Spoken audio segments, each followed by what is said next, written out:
I'm someone who obviously they'll say is undersized, but I'm someone who plays with a chip on his shoulder. I'm someone who has to be good and excel in different areas because of that. So one of the things I can bring is obviously my speed, my game IQ, and just my ball production.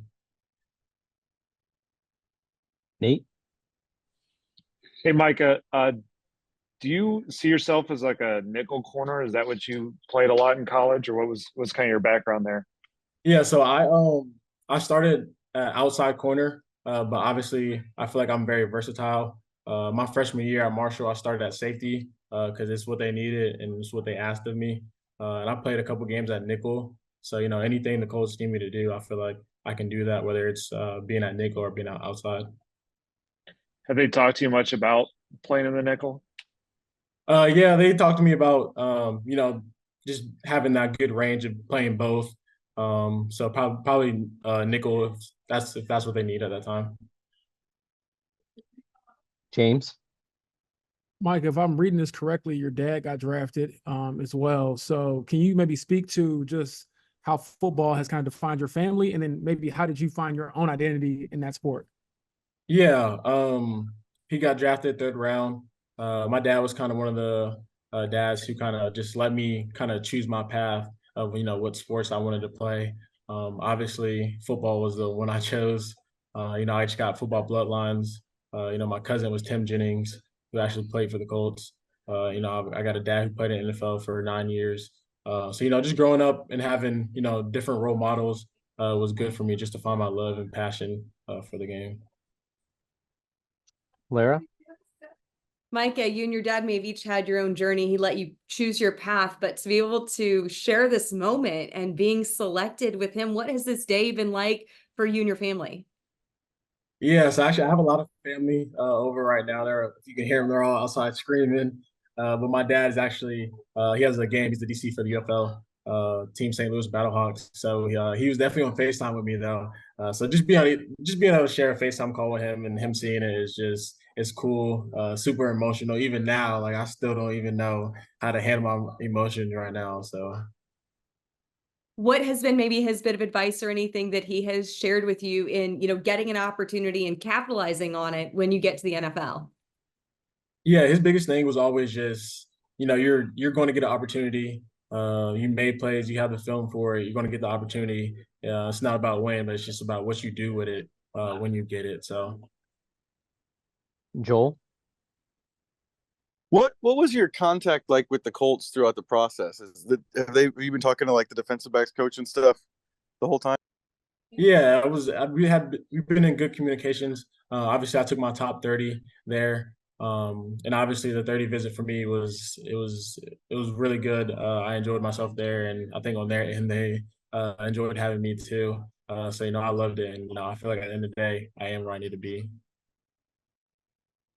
George? We talked earlier about your size, but it seems like you don't shy away from physicality. You like to stick your nose in there in the run game. And what's your feeling on the physical side of the game?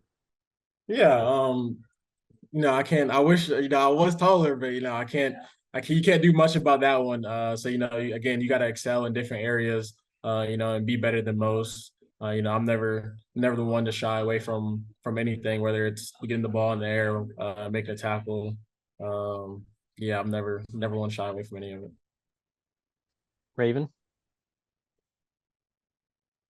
Again, congratulations. So typically, like when it comes to college football, you think about the big conferences, the SECs, Big 12s, Big 10s. And so coming from the Sun Belt Conference, I'm sure you probably got some questions about whether or not you could handle a stronger level of competition. To people who have criticisms about coming from smaller conferences, what is your response? At the end of the day, football is football. It's definitely another level. But I played Power Five teams. I played the Notre Dames. I played the Virginia Tech. So I played teams. I've excelled and overachieved in those games with those teams. So football is football, and I'm a football player. So Couple more. Nate?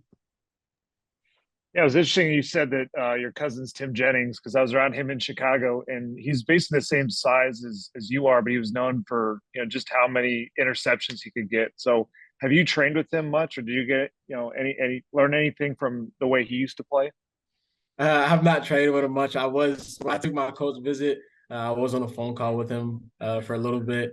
But honestly, I have so many different football players in this family that I can get advice from, and obviously different techniques. So obviously, all my role models, I go to them, ask questions.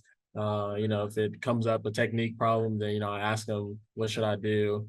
But I have a lot of people in my corner, so. Last one, Jake. Got a quick two-parter for you. So you mentioned your speed as being an asset, but I wasn't able to track it down. What was your best 40 time during this pre-draft process? My 40 for pro day was a 4.4. Okay. And then the second one, the Colts have a nickel corner here, Kenny Moore, who, he's around that 5'9" range. The Colts have made him the highest paid slot defender in the league twice. Is he someone whose game you're familiar with? I am. Obviously, coming in, being a shorter corner, if they want to move me to nickel, then, I plan on having him as a great guy to look up to and, learn a lot from. But yeah, they have great DBs there and, a lot of people that I can look up to and learn the game more.